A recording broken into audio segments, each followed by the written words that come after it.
रउआ सबके प्रणाम। आज हम लेके आयल बाई खजूर का पेड़ा। काहे कि ई सिर्फ मिठाई ना हो, ई हमरे के पुरखन का विरासत हो। जहिया से हमनी के होश संभाले बानी, नानी दादी हाथ क वही स्वाद के खोज में बानी। का भइल अगर आज के जमाना हो, परंपरा त आजो वही बा। एक तरफ खजूर क ई नैसर्गिक मिठास जौन सेहत के खजाना हो, तो दूसरा तरफ नारियल के ओही सोंधा सोंधा महक जौन मन के तृप्त कर देवला। ना कोनो मिलावट, ना कोनो बनावटीपन, बस शुद्धता का प्रमाण।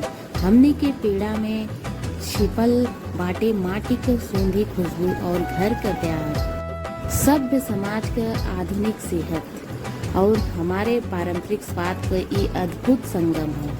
खाए में ऐसन कि हर टुकड़ा में बचपन का याद ताजा हो जाए। तो अब का सोचत बानी, आई आज ही चखी ई अनमोल स्वाद खजूर नारियल का पेड़ा, परंपरा के मिठास सेहत के साथ।